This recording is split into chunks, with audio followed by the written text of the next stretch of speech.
ওকে, আপনারা শুনলেন সেখানে জহর চক্রবর্তী বিজেপি প্রার্থীর সহধর্মিণী এবং বিজেপি কার্যকর্তা তথা রাজ্য মহিলা কমিশনের প্রাক্তন চেয়ারপারসন বর্ণালী গোস্বামী কি বলছিলেন কর্মী সমর্থকদের পাশে নিয়ে সঙ্গে নিয়ে। এই মুহূর্তে আমরা একটি গুরুত্বপূর্ণ আপডেট আপনাদের দিতে চাইব। পশ্চিমবঙ্গের ৭৫ ডোমকল আসনে কিন্তু মোহাম্মদ মোস্তাফিজুর রহমান সিপিআইএম প্রার্থী উনি কিন্তু ৬১৮ ভোটে এগিয়ে আছেন। উনি নিকটতম প্রতিদ্বন্দ্বী থেকে ৬১৮ ভোটে এগিয়ে আছেন। ওনার প্রাপ্ত ভোট ৬,২৫৪। আর এই মুহূর্তে আরো একটি বড় খবর, বড় আপডেট, শ্যামপুকুরে পিছিয়ে পড়েছেন তৃণমূল প্রার্থী শশী পাজা। মন্ত্রী শশী পাজা কিন্তু এই মুহূর্তে পিছিয়ে রয়েছেন শ্যামপুকুরে। তৃণমূল প্রার্থী শশী পাজা ওনার নিকটতম প্রতিদ্বন্দ্বী বিজেপি প্রার্থী থেকে পিছিয়ে পড়েছেন। একের পর এক তৃণমূল প্রার্থীরা পিছিয়ে পড়তে আমরা শুনছি। এখন এই মুহূর্তে শ্যামপুকুরে তৃণমূল প্রার্থী শশী পাজা পিছিয়ে রয়েছেন। রাজবীর বাবু, ডোমকলে এগিয়ে রয়েছেন সিপিআইএম প্রার্থী মোস্তাফিজুর রহমান। এই যে বিজেপির বাংলা দখল এবং এবার নির্বাচনের আগে আমরা যেসব ন্যারেটিভ শুনেছি বা প্রচার যেভাবে শুনেছি, বিশেষ করে এসআইআর কে নিয়ে যে বিক্ষোভ চলেছে বঙ্গজুড়ে, সেই জায়গাটাকে আপনারা কিভাবে দেখছেন? এসআইআর কি প্রয়োজন ছিল কি ছিল না? দেখুন, এসআইআরটা যেভাবে করা হয়েছে, পশ্চিমবাংলায় যদি দেখি যে আমরা সুভাষ চন্দ্রের ঘনিষ্ঠ আত্মীয়র নাম নাই, এরকম অনেকগুলি ফিগার আছে যাদের স্বাধীনতা সংগ্রামী ছিল, তাদের নাম কাটা গেছে। স্বাভাবিক বশতই মানুষের মনের মধ্যে প্রশ্ন আছে, যারা দীর্ঘদিন পশ্চিমবাংলায় স্থায়ীভাবে বাস করে তার সমস্ত রেকর্ড আছে। সেইখানে সেই এসআইআরটা করা হয়েছে এবং এসআইআর বিরুদ্ধে আমরা বামপন্থীরও লড়াই করেছি যে এই এসআইআর একটা ভুল এবং এটা উদ্দেশ্য প্রণোদিত, যারা কিছু ভোটার আছে তাদেরকে বাদ দেওয়া। এবং সেইখানে কোর্টে যাওয়ার পর আবার দেখা গেছে কয়েক হাজার ভোট আবার সেখানে সংযোজিত হয়েছে। কাজে এসআইআর একটা ফ্যাক্টর। এসআইআর কিছু লোককে চিহ্নিত করা, নির্বাচন কমিশনটা ভারতবর্ষের মধ্যে এখন আর নিরপেক্ষতা নাই। নির্বাচন কমিশন একটা দলের, একটা সরকারের অঙ্গলীয় লড়ে।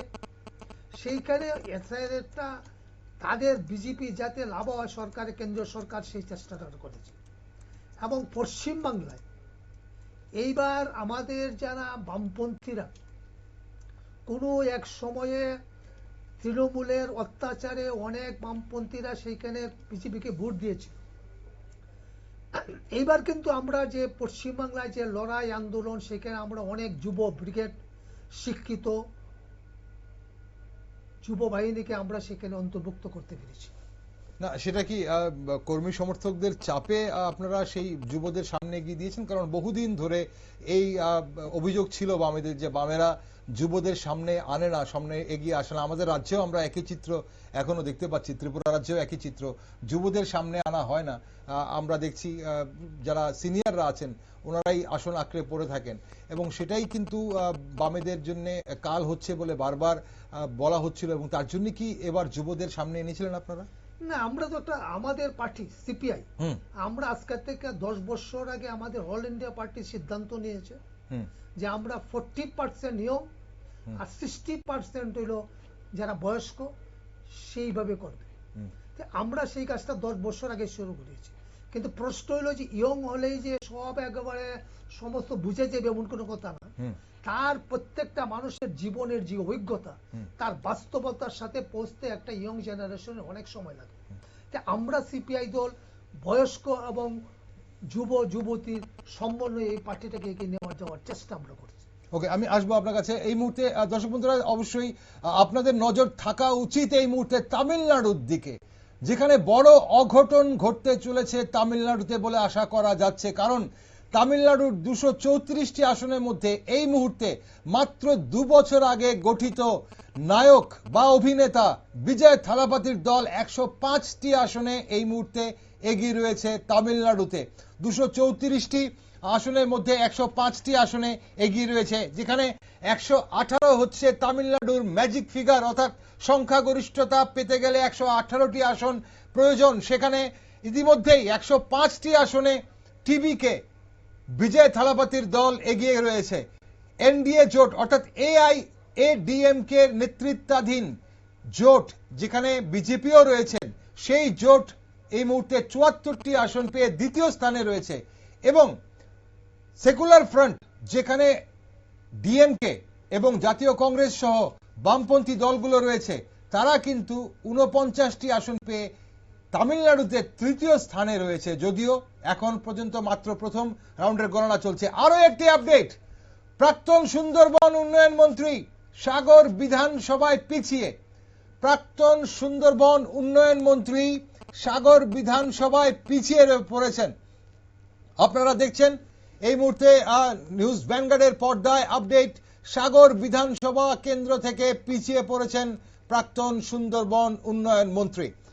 চলুন, এভাবে তামিলনাড়ু যেখানে বলা হচ্ছিল যে বিজেপি বিরোধী যে একটা শক্ত ঘাঁটি, সেখানে নতুন দল টিভিকে উত্থাপনকে আপনারা কিভাবে দেখছেন গৌতম বাবু?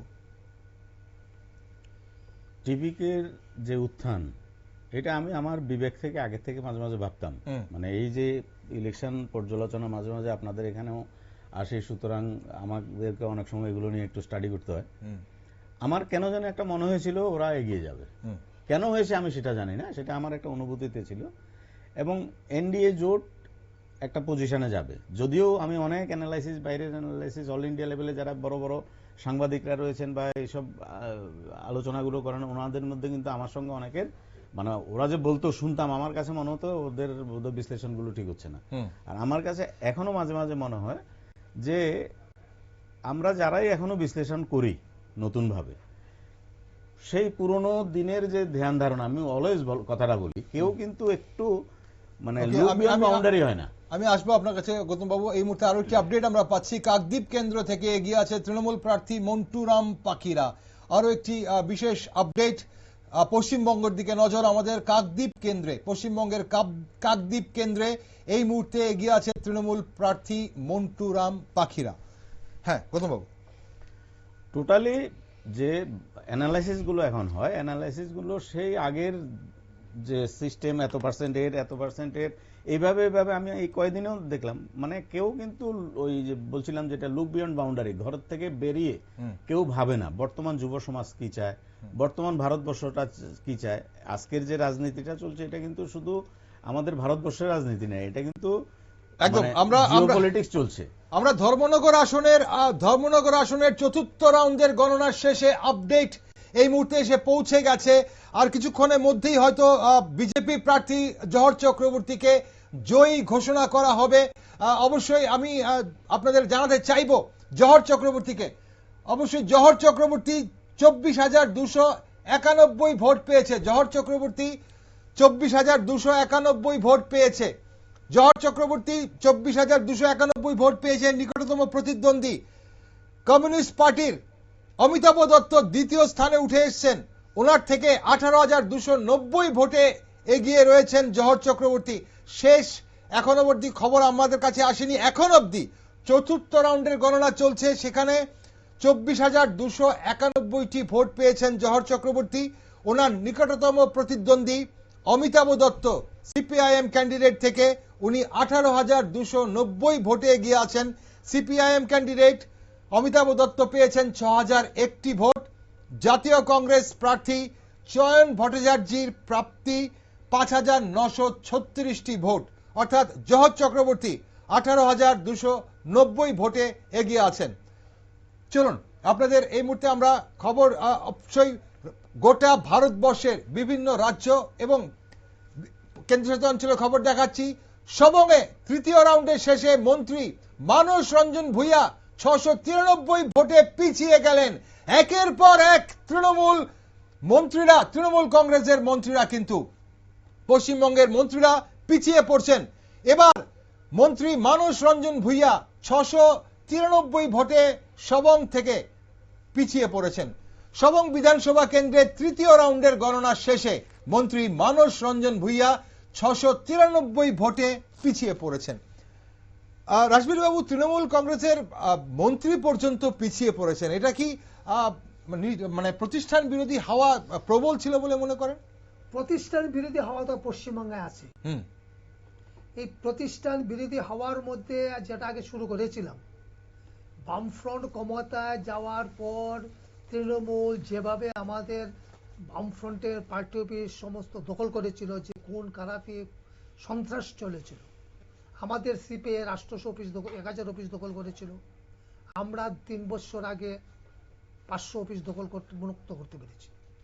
এবং দীর্ঘদিনের মানুষের এই যে সন্ত্রাসী মনোভাব এবং তাদের মধ্যে যে করাপশন, এই করাপশনটা ভারত পশ্চিমবাংলা মানুষ মেনে নেয় না। এবং এইবার আমরা বামপন্থীরা কোনো এক সময় তৃণমূলের অত্যাচারে যারা বিজেপির দিকে ভোট দিয়েছিল, যে আগে আমরা নিজেদের জান রক্ষা করি, তারপর আমরা চিন্তা করব নীতির কথা। এইবার আমরা সেহেতু যুব বিবেকের সহ বামপন্থীরা একটা সেই অংশটাকে আমরা করছেন রাসবিহারী বাবু যে বামেদের ভোট রামে আগেও গেছে, এবারও গেছে। তাহলে আমি রামের ভোট বলি না, সাধারণ ভোটার, আমাদের কোনো পার্টি মেম্বার নয় এরা, বা বামফ্রন্টের কোনো পার্টি মেম্বার, সাধারণ মানুষের একটা ছিল যে সিপিআই কে বিশ্বাস করে, সিপিএম কে ভালোবাসে। এই যে বিশ্বাস, এই বিশ্বাসে বা তার অতীতের যে কর্মকাণ্ড দিকে সে বিশ্বাস ছিল সাধারণ মানুষের মধ্যে। কিন্তু যখন সন্ত্রাস হলো, তখন মানুষের মনের মধ্যে ঢুকলো যে বামপন্থীরা আমাদেরকে শেল্টার দিতে পারবে না, এই ধারণাটা তাদের মধ্যে শুরু হয়েছিল। কিন্তু এইবার আমরা যে লড়াইটা সামনে এনেছি, আমাদের একটা বক্তব্য, আমরা ওই সাধারণ বেকার ভাতা, অমুকশ্রী, পদ্মশ্রী সেইগুলি না, আমাদের একটাই স্লোগান, আমরা আপনাদেরকে সরকারে গেলে আপনাদের চাকরি দিব প্রতি পরিবারকে, আমরা কর্মসংস্থান দিতে চাই, শুধু কন্যাশ্রী, রূপশ্রী দিয়া দেশের যুবকের সমস্যা সমাধান, মানুষের সমস্যা। আমরা আসবো আপনার কাছে। এই মুহূর্তে আমাদের সঙ্গে জুড়ে গেছেন আমাদের ধর্মনগর প্রতিনিধি রূপক জুড়ে গেছেন। রূপকের কাছে কি আপডেট রয়েছে ধর্মনগর বিধানসভা নিয়ে, আমরা একটু শুনে নেব। রূপক, শুনতে পাচ্ছ তুমি আমাকে? রূপক, কি আপডেট রয়েছে এই মুহূর্তে? চতুর্থ রাউন্ডের গণনা কি শেষ? হ্যাঁ দেখুন, এর মধ্যে চতুর্থ রাউন্ড, ফাইনাল রাউন্ড আমাদের কাছে চলে আসছে।